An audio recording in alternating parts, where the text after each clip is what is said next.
Good morning, folks, and welcome to this online webinar series for Recovery Coach offered by CCAR. My name is Art Woodard. I am facilitating, sorry for the typo at the bottom there, but I'm a social worker. And when I use the word SOUL, it's about social work, strengths, overcoming unmanageability and limitation. And that's clearly a part of the focus that we're offering today as we look at supporting multiple pathways of recovery. In my responsibility as a helper, in my responsibility as a coach of people looking to overcome adversity and overcome addictions, I believe that I am responsible to help that person in whatever way they can. I want to start our talk by helping you to think about things in a way that you may not have thought about it before. Much of what I'm going to offer you today is offering it to you in my role as a master recovery coach. I will make an effort to ask you good questions. I will make an effort to respond to whatever comments that you may make. I know I'm not going to be able to get to all of them, but I will peruse the comments in an effort to share some of what you're asking. I'm going to adhere to that three-legged stool in my role as a master recovery coach. That's how I do what I do. Whether I'm doing a webinar, whether I'm sitting with the recovery, whether I'm sitting with someone that I'm making a humble effort to lend power, i.e., help to, I practice the role of who I am and what I'm doing in that context. So much of what I'm going to offer you today is me as a recovery coach, me as a master recovery coach. So with that in mind, pay attention to the questions that I ask. Pay attention to how I actively listen. Most of all, pay attention to the curiosity that I'm offering you to engage in as you discover for your own selves how you will be able to support multiple pathways of recovery. That's what this is about. Not a whole lot of answers relative to what those pathways are, but I hope by offering you an opportunity, if you look at this image, on the left-hand side, it talks about culture shock. At some level, that's a science that we're exploring today. On the right-hand side is an art.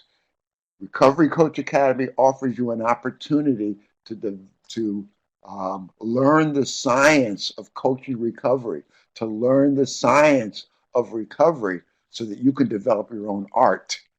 Where these circles of science and art overlap is wonder. If you look at my little owl image on the side, it says, "Wisdom begins in wonder." And that's a quote from Socrates. Wisdom begins in wonder. Think about that. The wisdom to know how to apply the science of coaching recovery, the wisdom of being able to teach recoveries how to apply the science of whatever recovery path they choose to engage in is an opportunity to build the wisdom to know the difference. Straight from our serenity prayer. Wisdom begins in wonder. So much of what I encourage us to do today, more than anything else, is to wonder. I wonder how I'm going to take this information from this webinar and put it into practice to develop my own art of supporting multiple pathways of recovery. So when I look at that culture shock, when I look at this culture shock, I identify it as a paradigm shift. And a paradigm is a model or a pattern for something that may be copied. A paradigm is a theory or a group of ideas about how something could be done, made, or thought about. So I'm talking about a paradigm shift in coaching recovery.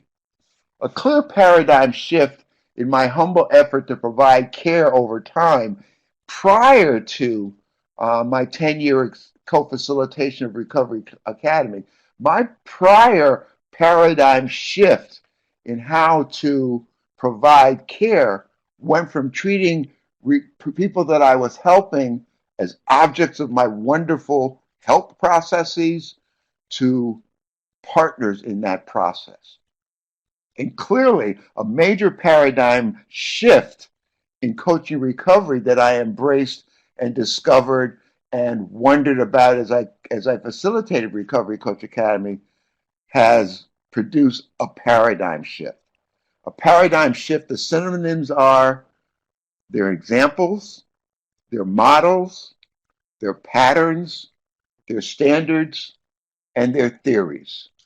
So when we think about a paradigm shift in coaching recovery, think about the shift in the concept of you are in recovery when you say you are. Recovery is a recovery-directed process. There are different ways to recover. Treating people as resources. Meeting people where they are.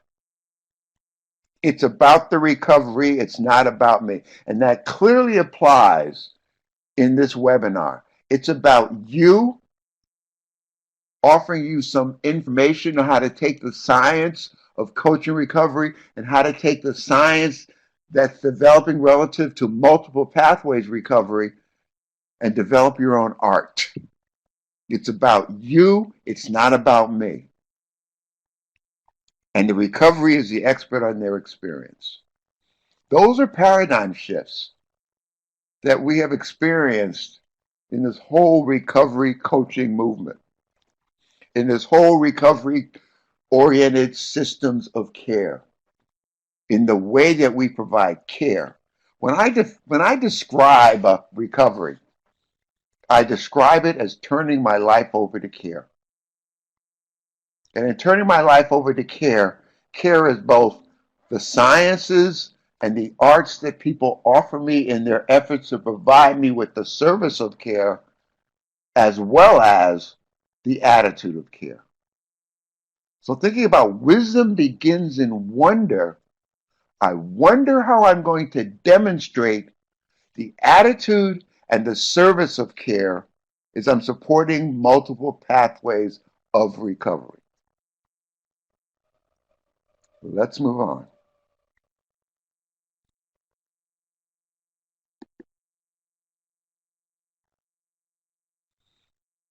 This is a quote from a man named Austin O'Malley.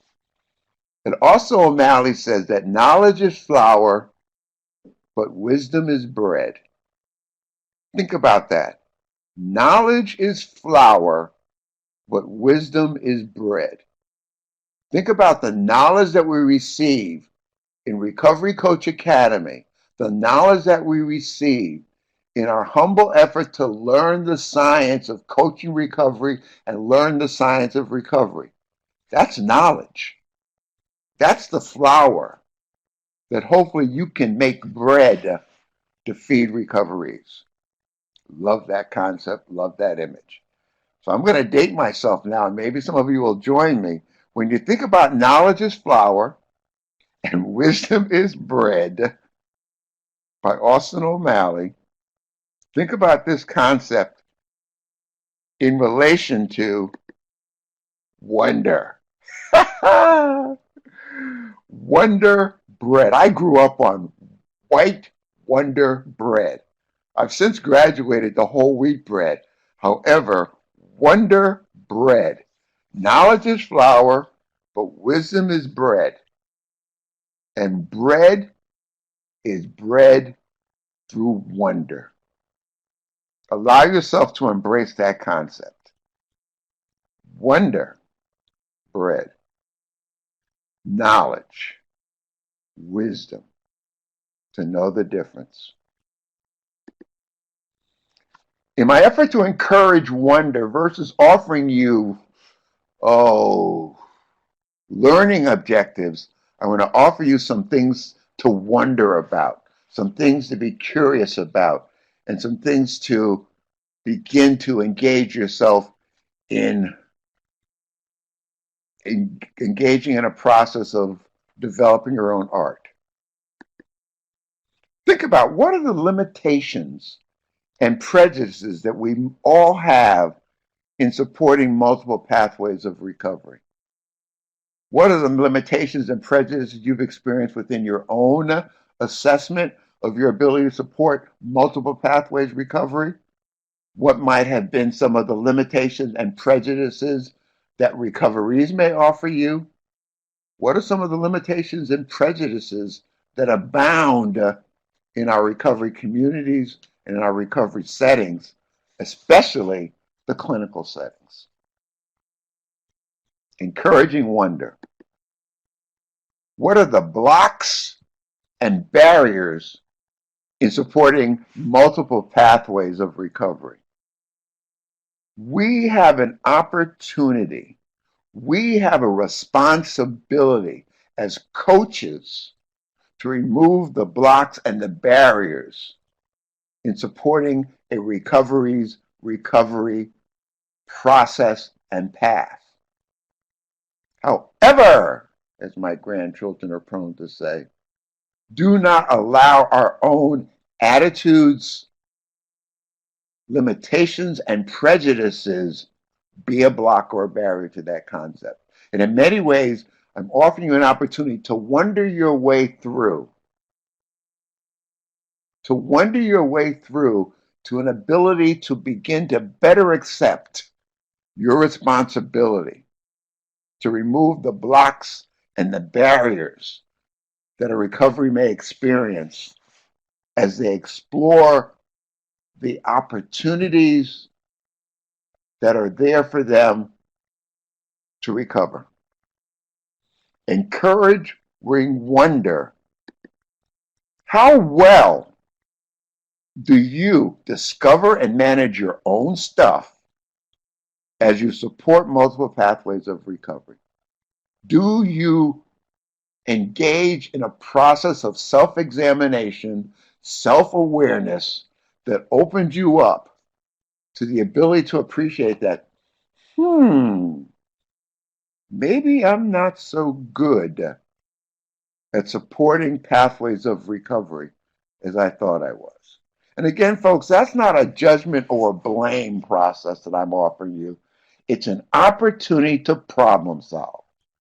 Andres Ariane, in her fourfold way of living, speaks to the concept of problem solving is a process of telling the truth without blame or judgment. Tell yourself the truth without blaming or judging yourself relative to the truth as you uncover it. That's your responsibility in not being a block or a barrier to the recovery practicing their self-directed process of recovery. Encouraging wonder, the bread of wisdom. So, as I promised you earlier, and again, folks, this PowerPoint has value because I share it. Every PowerPoint that I share, whether it's through these webinars or through my own personal information sharing, every webinar, every what I call help point, which are my own efforts, a humble effort to lend power, which is help. I call them help points.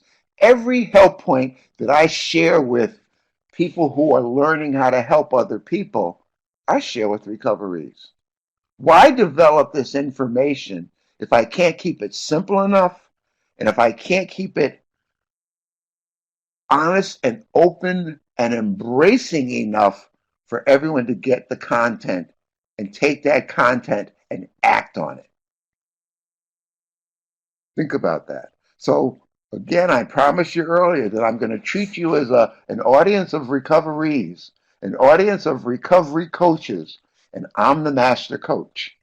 And I'm going to ask questions that I hope are good questions that will get you to think about things in a way you may not have thought about them before. And in that vein, I'm also practicing one of the roles of coaching, which is to be a role model. More importantly, to be a model of the role that I want us to play.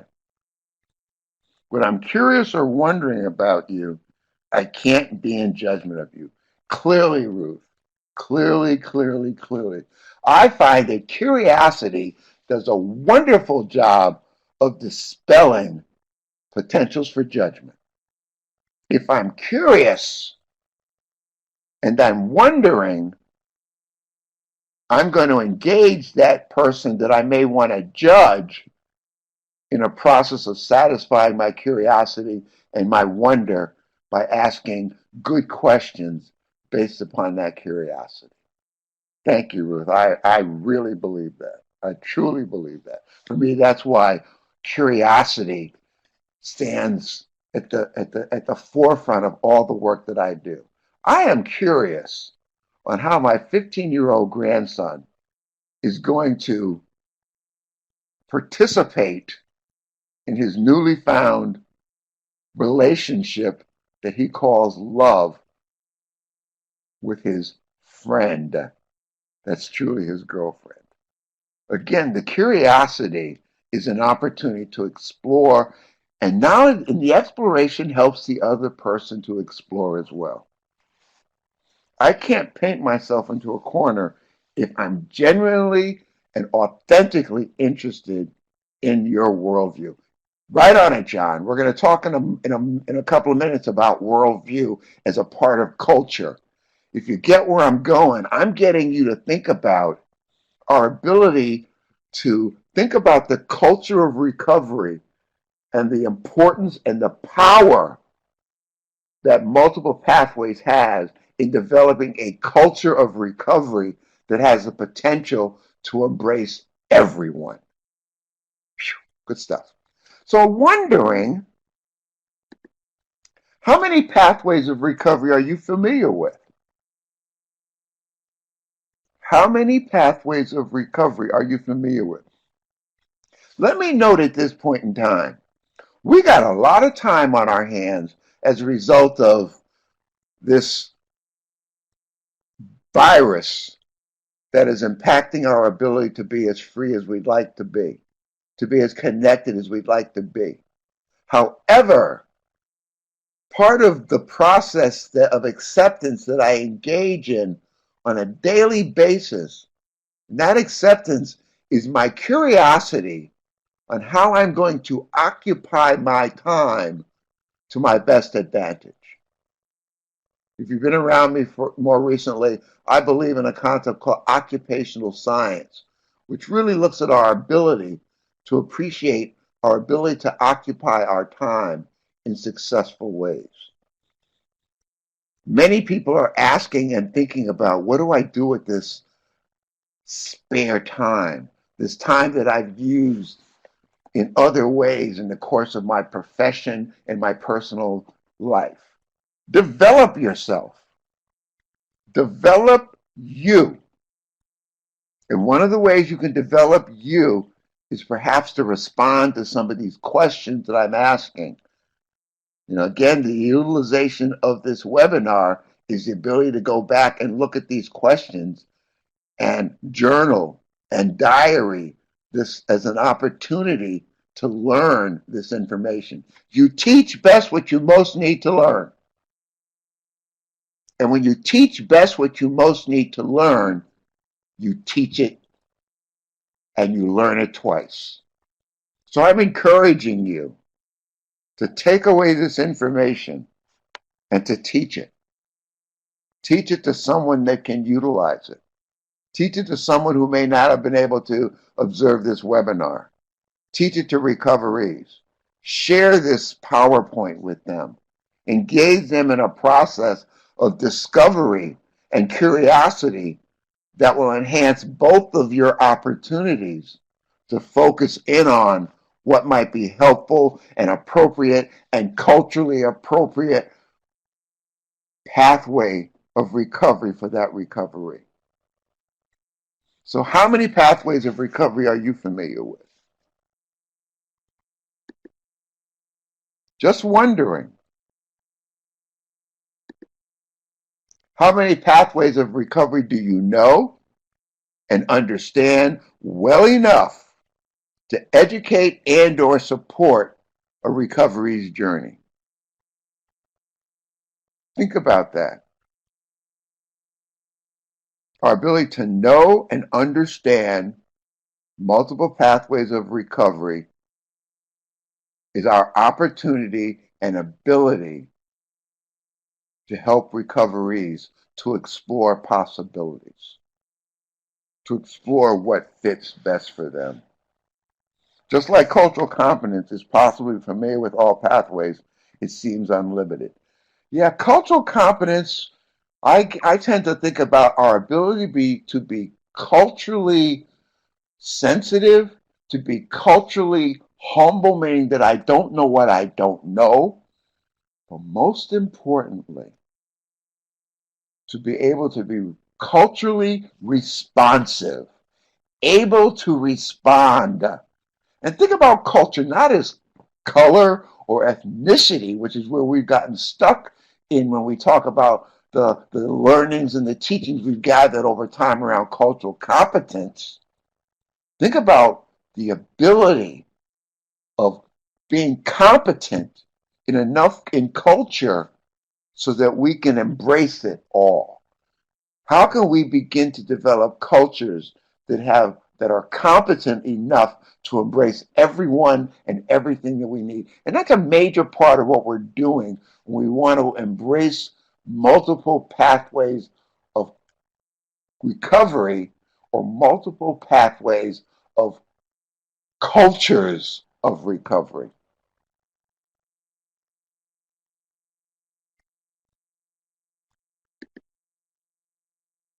Multiple pathways of recovery offered at the CCAR conference.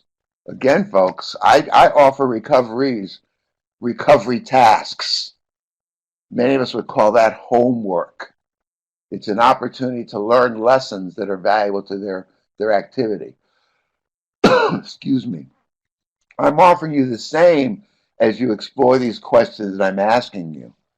I'm offering you the same as I offer this list of multiple pathways, and the list is not all inclusive. You may already have pathways that you can add to this list. Again, I generated this list from looking at the Multiple Pathways Conference that CCAR offers and seeing what they've been offering.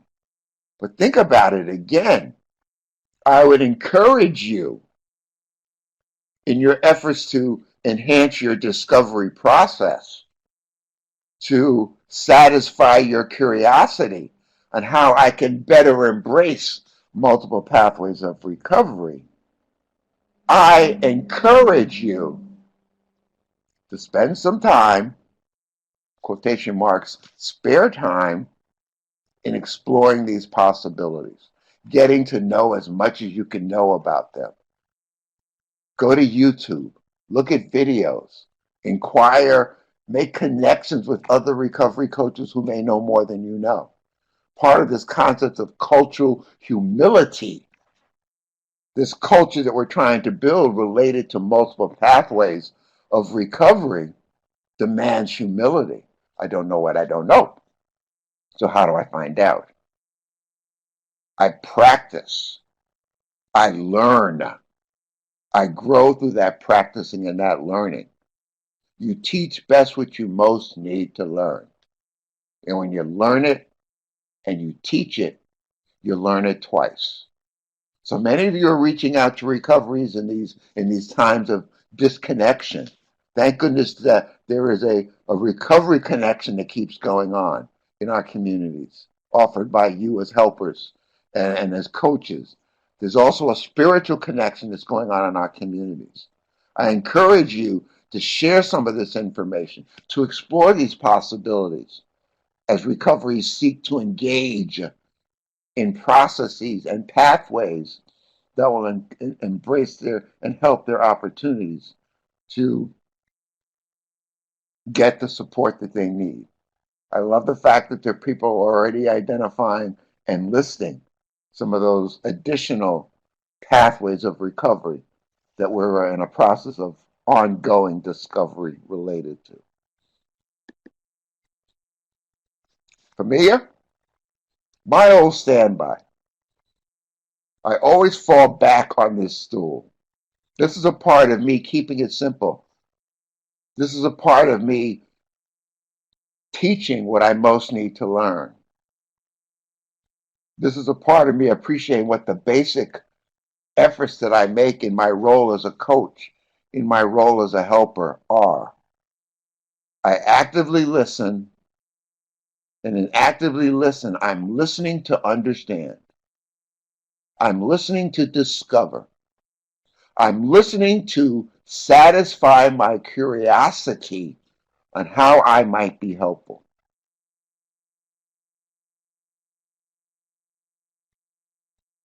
As I actively listen and my curiosity from that listening develops, I'm able to formulate and build questions that I believe will be helpful.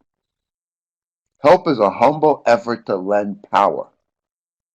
Help is a humble effort to learn power. Help is a humble effort to practice power. And that's what I'm engaging in as I help other human beings.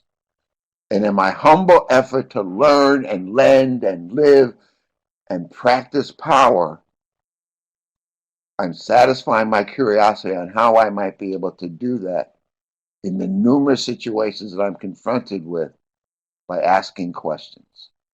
And the questions are good for me, and they're good for the recovery, and they're good for the person I'm seeking to help.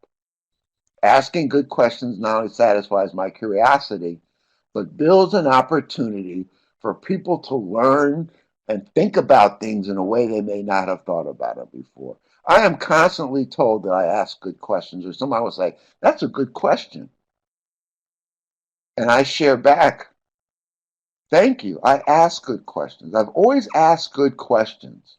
And I think the foundation of my ability to ask good questions, because I have constantly been questioned relative to my value and my worth and how I'm going to improve the quality of my life, both in my recovery from addiction as well as my recovery from racism and racial identity issues. There's been almost a genuine, natural humility that has come through in my own questioning and my own asking questions. Thank you, John. And again, that's an appreciation that I'm having and I'm responding to because, again, I'm encouraging you to think about the questions that I'm asking and to think about the questions that you ask as an opportunity not so much gather information but to help the recovery to gather information from their own ability to be, as John described, their own ability to be insightful. You have an opportunity to help recoveries to improve their ability to problem solve by helping them to better trust their ability to be insightful and trust their gut and their intuition. We must ask to know. We must ask to develop the knowledge that I and the recovery need to embrace to help them to move forward. It is. Curiosity is a component of good self as well as other leadership. As a leader, I'm curious on how I'm going to have a presence in another person's life that gives them the perception and the willingness and the ability to appreciate the fact that it's about them, it's not about me. My acts as a leader are acts of helping another person to empower their journey, to empower their lives, to empower their roles of helping and coaching. So the middle leg of this stool, well, the seat of the stool is treating people as resources. That is such a paradigm shift. We always treated people, whether we were teachers or coaches or parents or mentors or helpers or clinicians, we tended to treat people as objects of our wonderful services, recipients of our wonderful services. I treat people as resources. Because one, they deserve that respect. They deserve to be treated with dignity. And that's my best way of engaging in a partnership that will work for the both of us. Communicating respect and value is treating people as resources.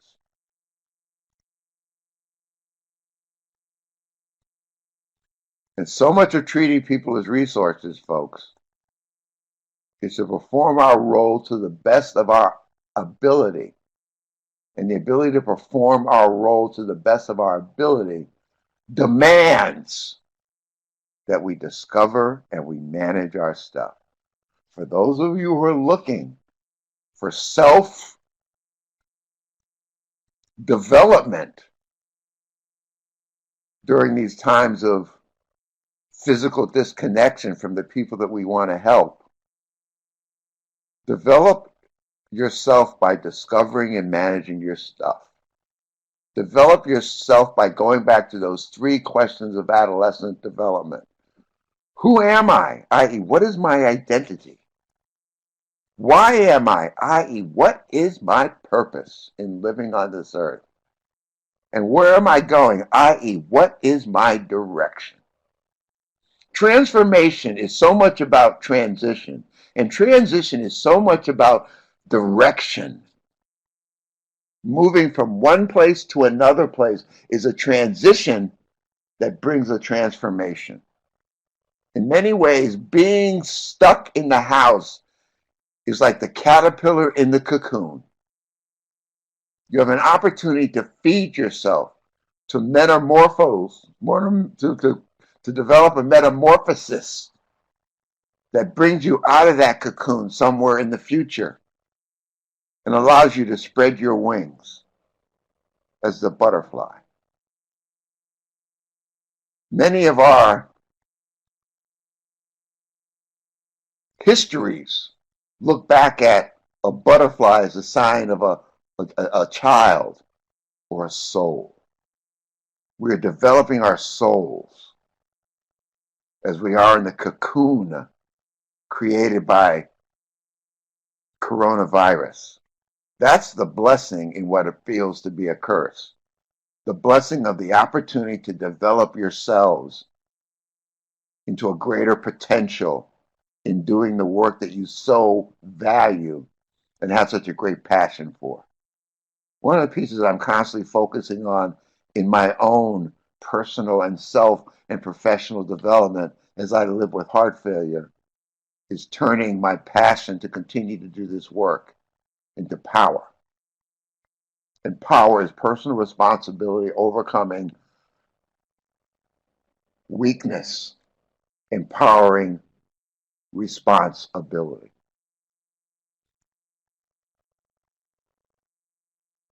It does make, pressure does bring bounty.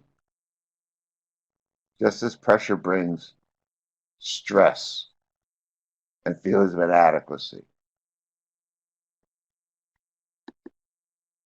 So how well are you performing the tasks of the legs of the stool when you support multiple pathways? Do you actively listen to the recovery to get a sense of where their pathway may lead them? Do you ask good questions that satisfy your curiosity and helps them satisfy their curiosity and to discover a way forward as they're looking for a pathway that will embrace who they are in relation to who they are culturally? I was going to say earlier that culture is not about color and it's not about ethnicity. It is not about the things that we have so focused on for too many years when we looked at cultural competency. Culture is a consciousness. Culture is a way of thinking that embraces how we are in the world. So embrace that concept. Embrace the concept of culture is a consciousness. And what is my consciousness in relation to multiple pathways of recovery? And what has affected that consciousness to the point that it has become either rigid or it's flexible and open? The way to wisdom, Antis Arion says, is to be open to outcomes, not attached to outcomes. The wisdom to know the difference is the wisdom to be able to be open to outcomes and not attached to outcomes. And that applies to recoveries, exploring, being curious about, and discovering possibilities of their way of recovery, i.e., a pathway of recovery. Being dismissive of another person's worldview, which is a part of the cultural aspects of our living, is dismissive and judgmental. Thank you, John. Just wondering some more as we spread the bread of wonder. How do you discover and manage your stuff when it comes to pathways that you are unfamiliar with, that you may not accept, and that's okay too, that you may not believe in, or you may not practice? Think about that. Think about how do you discover as a way of managing your stuff when it comes to pathways that you are not familiar with, that you do not accept, that you do not believe in or practice. You know, here's another one of those places where our ability to problem solve with others is to tell the truth without blame or judgment. And here's a situation where I want you to tell your truth to yourself and not blame yourself for your truth. Do not judge yourself for your truth, because your truth is your truth. However, your truth can be malleable. Your truth can be flexible. I would hope so, in relation to your willingness not to judge another person's perception of their truth. Allow them their own discernment. It's about reminding myself that it's not about me. It's about recovery. If I'm not familiar relative to a certain pathway, yes, Jennifer, I research it and I learn more. And here's an opportunity to research these pathways and to learn more about these pathways as you are in your cocoon of the coronavirus. Develop a blessing from what appears to be the virus curse.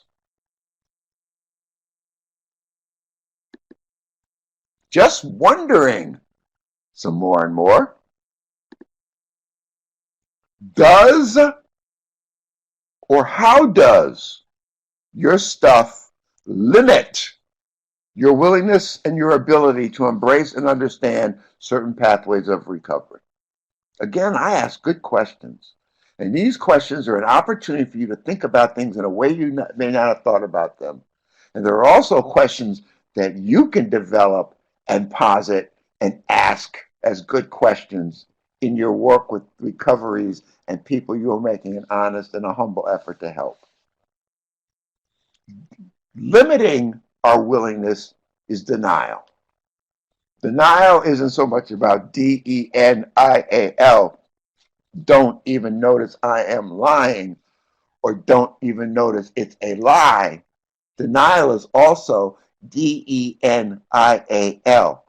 Don't even notice I am limited. Don't even notice I am limited. That's where your self-discovery comes in. That's where your exploration of other pathways of recovery comes in. That's where you're connecting and having your vision of what recovery is about challenged, if not by colleagues, by recoveries.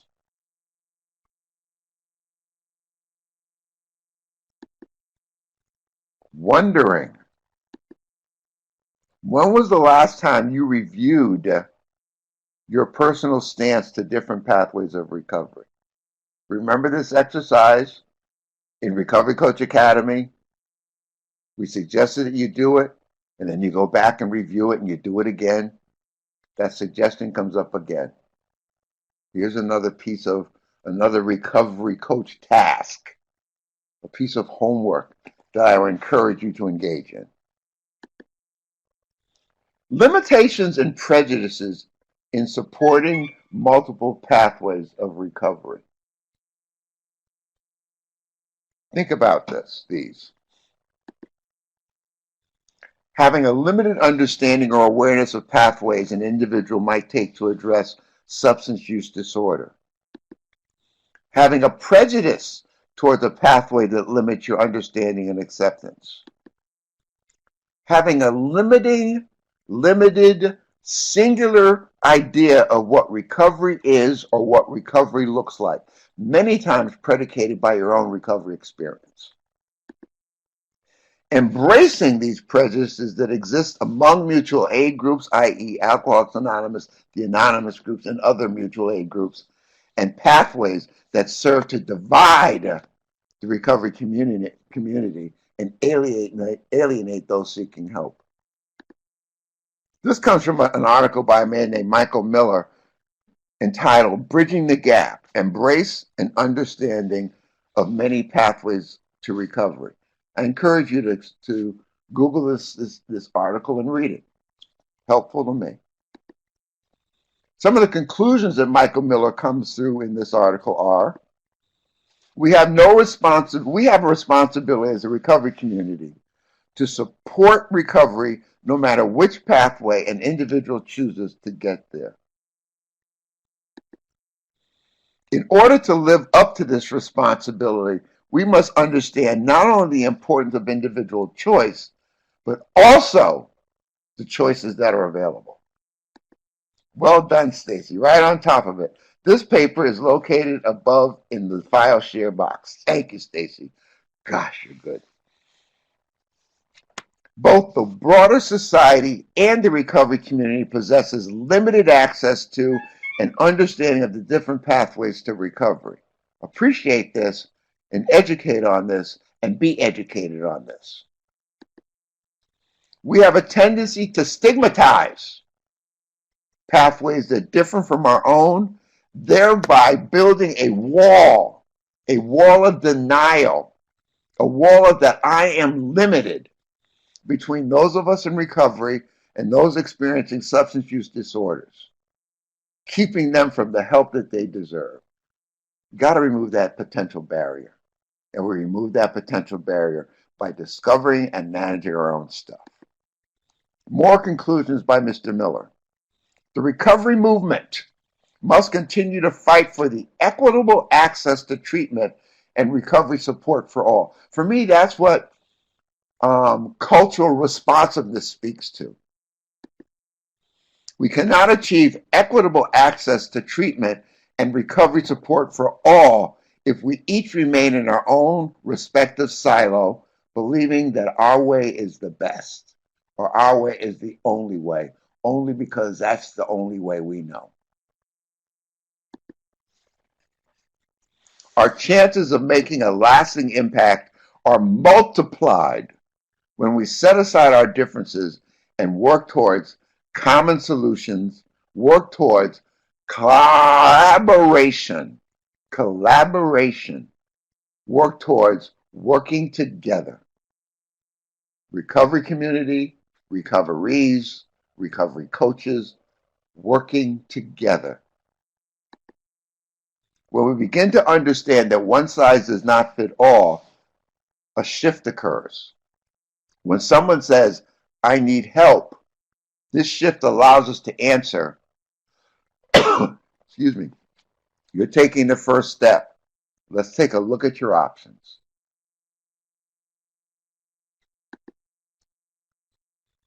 One of my favorite diagrams. What it demonstrates is that, and again, this is a diagram that I share all the time with recoveries because I want them to know what they're dealing with. as they are a person seeking to be in a community. This is the integral parts of any community that we're seeking to be a part of. The inner individual is our psychological and spiritual part. That's that left-hand top quadrant. The outer individual is our physical and behavioral components of the world that we live in. That includes physical health and well-being, skills and abilities, activities, and the like.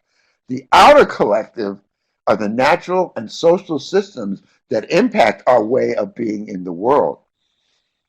Our natural environments, our ecological systems. Ecology speaks to environment.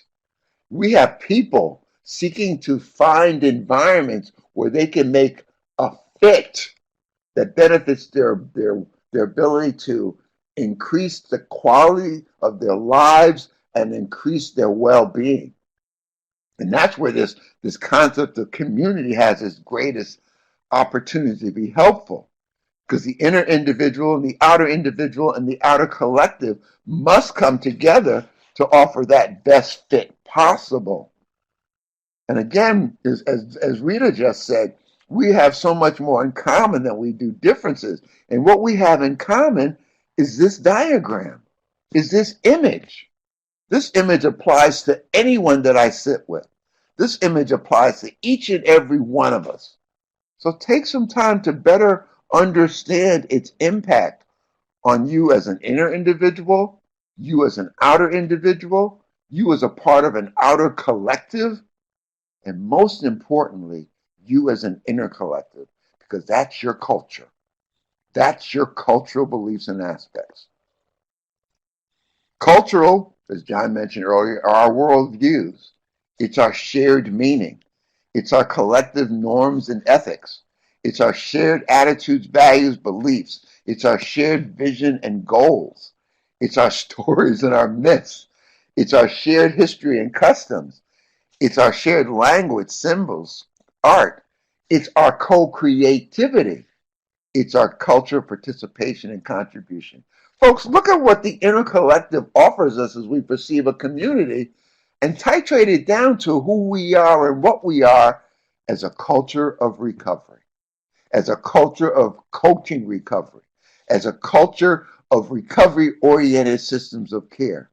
Every one of those elements of this inner collective that speaks to culture from that larger image that I just showed you apply and reply to the culture of recovery. Think about that. Think about that. Learn about that. Do about that. And teach about that.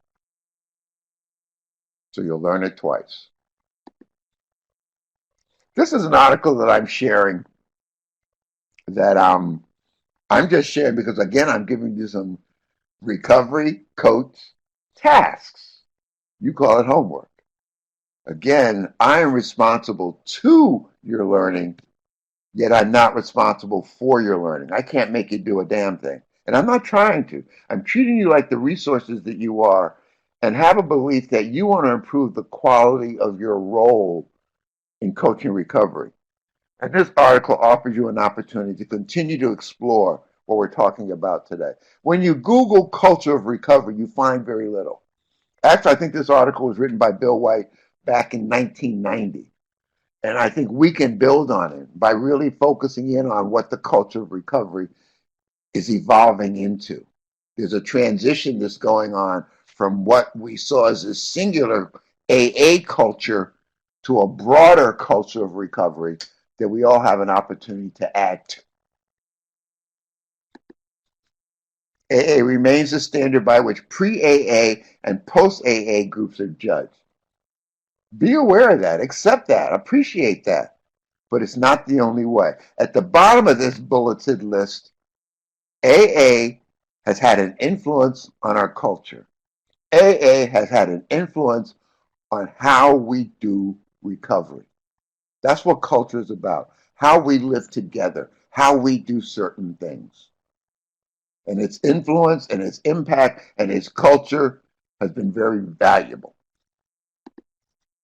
Current trends, however, have us moving from recovery community to communities of recovery. Cultural and political awakening across religious, spiritual, and secular frameworks of recovery. New recovery support institutions. And again, there goes that word, folks. Cultural development. Think about the cultural development that is a current trend in the culture of recovery. The Culture Recovery Update. There's been a diversification of peer recovery support societies. There's a new recovery advocacy movement. There's a spread of grassroots recovery community organizations and support centers. There's recovery home movement. There's recovery industries. There's recovery school movement. There are recovery ministries, churches, and colonies. And each of these has a culture that they embrace that support recovery. So multiple pathways of recovery are also creating multiple cultures of recovery, and that's a good thing.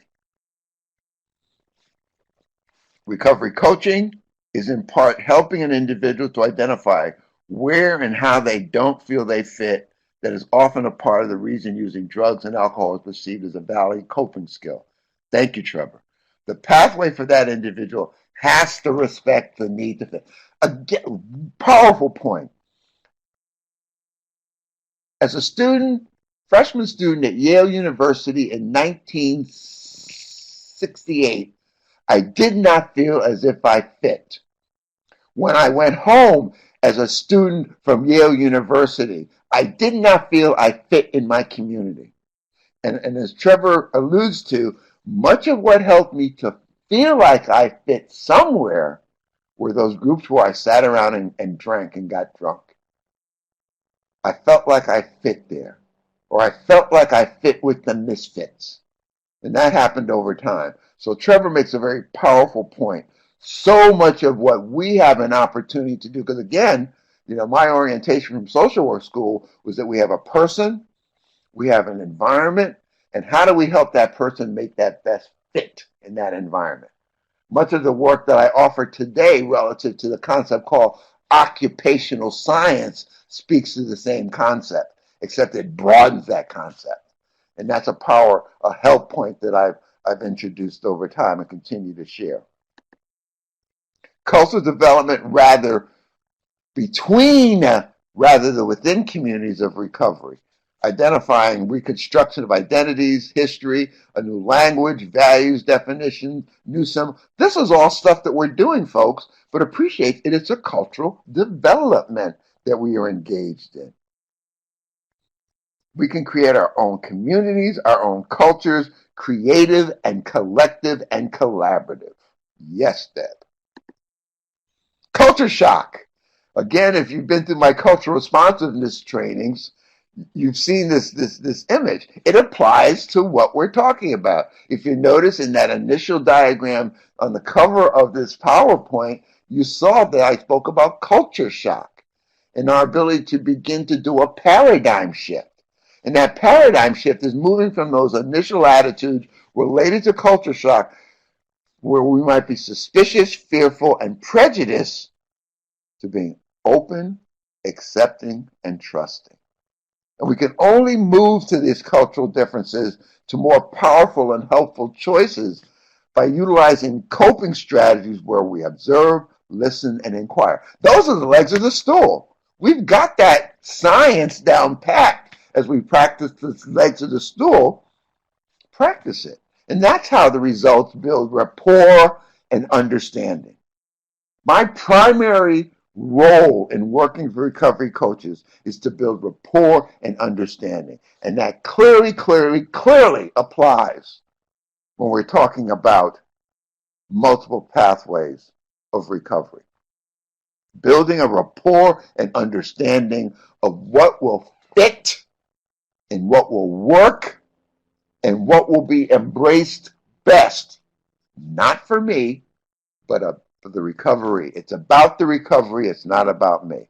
If we don't practice those attitudes of openness, acceptance, and trust, and if we don't observe and listen and inquire, and if we don't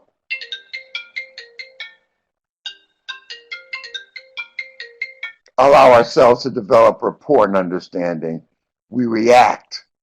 We're suspicious, we're fearful, and we're prejudiced. We criticize, we rationalize, and we withdraw, and those are reactive responses. We want to be actors in this relationship with recoveries versus reactors. And this cultural shock piece helps us to appreciate that and overcome that. And that's a part of discovering and managing my stuff.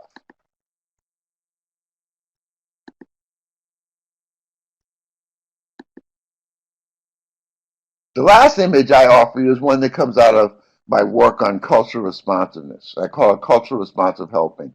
It's about inclusion, it's about our attitude, it's about our competence, and it's about our meaning. And this applies to developing cultures of recovery. This applies to developing cultures that are competent enough to embrace everyone and their preferences. Building on this model, which is an image that that was copyrighted that I stole from a woman named Ginsburg and added my own pieces to it. Establishing inclusion speaks about routines and rituals, etc., respectful interactions. And this all applies to recoveries, stimulating their competence by giving them a clear criteria for success, practicing fairness and honesty. If you see the blue in there, it's reality-based action based upon multiple pathways to solutions, multiple pathways of recovery. It's positive, it's developing positive attitude on our part and recoveries, focusing on their experiences, concerns, and interests, encouraging them their choices related to their experiences, values, needs, and strengths. And it's enhancing meaning through active collaboration, challenging what is, teaching to their strengths, supporting their excellence, creating challenging, thought-provoking learning and doing opportunities. Activities based on recovery's values and cultures, including their own perception of what their culture of recovery will look like. It's about them, it's not about me. And the way that we gain wisdom and knowledge through this process is to be open to the outcome of the recovery's process and not attached to the outcome that we may have in the past. I'm done. I hope this helps. I am very much pleased by the fact that many of you joined us, so many of you joined us today. I am clearly pleased by the input and the learning that you've offered me in this process. I'm more than pleased that I'm able to continue to feed my passion to share the things that I've learned over time. And I encourage you to do the same. Keep learning, keep living what you're learning, and keep leading what you're learning as you do this very valuable work. Love you all and take care of yourselves, and hope to see you next month.